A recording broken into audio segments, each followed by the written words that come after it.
সকালবেলা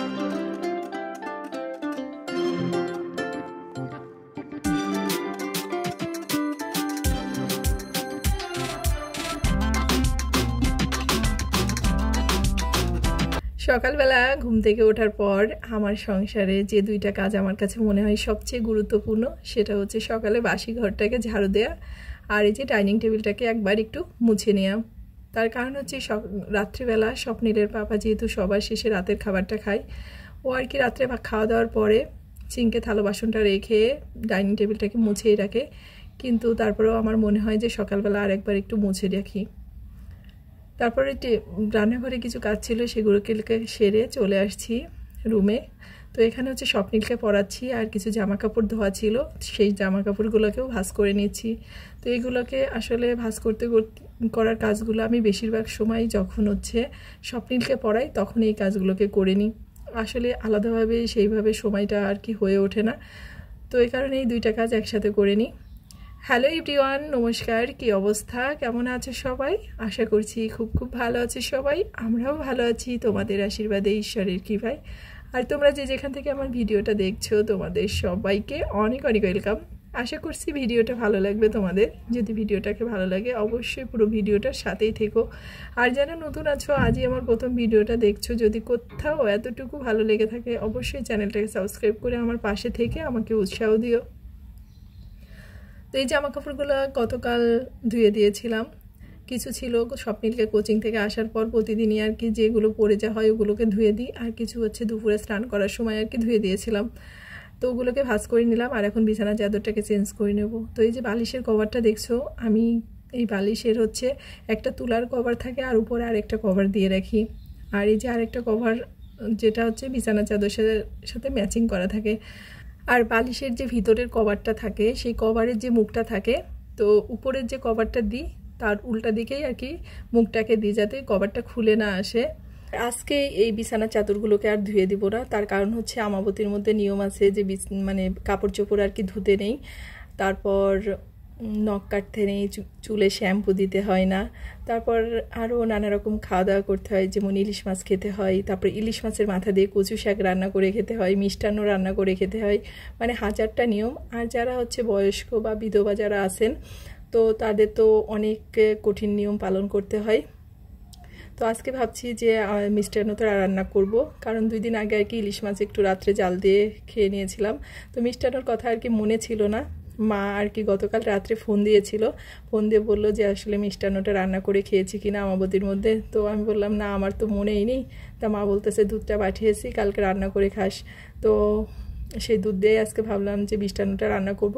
তো এদিকে যে স্বপ্নিলকে পড়াচ্ছিলাম, তো ওকে পড়ানোটা শেষ করে তারপরে যে রান্নাঘরে চলে আসছি। আর দুধটাকে সকালেই বেরো করে রেখেছিলাম, তো মা যে দুধটা পাঠিয়েছে ওই দুধটা দিয়ে আর কি রান্না করব না। এর আগে স্বপ্নিলের পাপা আর কি আড়তের দুধ বিক্রি করতে এসেছিল, সেই দুধ আর কি কিনে রেখেছিল, তো দুধটা না খাওয়াই হয় না। তো বেশ কিছুদিন হয়ে গেছে, তো এই যে ফ্রিজে রাখলে দুধের এই যে উপরে যে ক্রিমটা জমে যায়, তো এই ক্রিমটাকে আসলে ফেলে না দিয়ে একটু গরম দুধ দিয়ে উপরে দিলেই কিন্তু এই দুধ ক্রিমটা পুরো গলে যায়। তো আমি এই যে খানিকটা দুধ গরম করে নিয়েছি আর এখন এই ক্রিমটার উপরে ঢেলে দেবো, তাহলে এই ক্রিমটা পুরো গলে আর কি দুধের সাথে মিশে যাবে। আর দুধের ক্ষেত্রে এই ক্রিমটাই কিন্তু আসল, তাই না?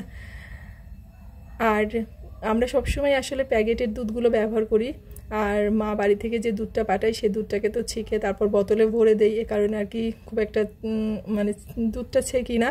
কিন্তু আড়তের দুধ তো এটার মধ্যে অনেক ময়লা থাকে, তো এ কারণেই আর কি এই দুধটাকে ছেঁকে নিলাম, তো বেশ ময়লা হয়েছে।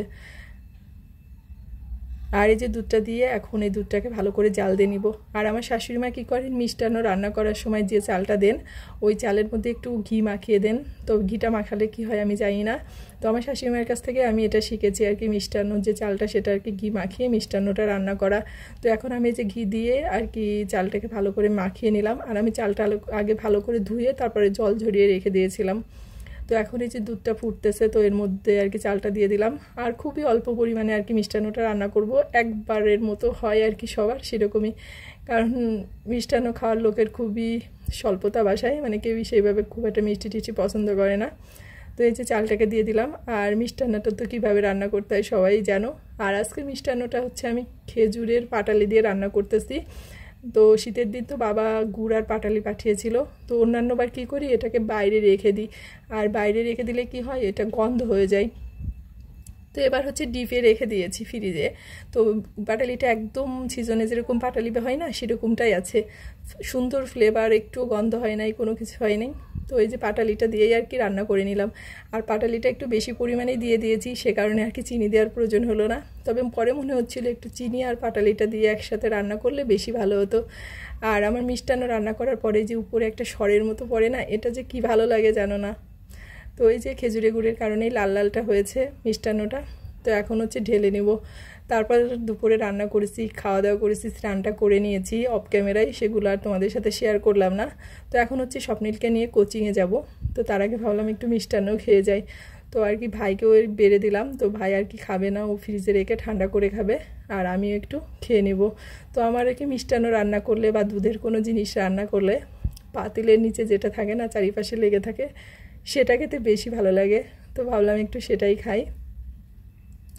তো মিষ্টান্নটা খেতে কিন্তু বেশ ভালো হয়েছিল। আর যে পাটালিটা দিয়েছিলাম, সেই পাটালিটা ছিল হচ্ছে নারকেল দিয়ে বানানো পাটালি। তো নারকেলের ফ্লেভারটাও আছে, আর একটু মুখে নারকেলও বাজতেছে, তো বেশ ভালোই একটা অন্যরকম। তো যাই হোক, আজকের ভিডিওটা দেওয়া পর্যন্তই। সবাই ভালো থেকো, সুস্থ থেকো, সাবধানে থেকো। দেখা হচ্ছে পরবর্তী ভিডিওতে।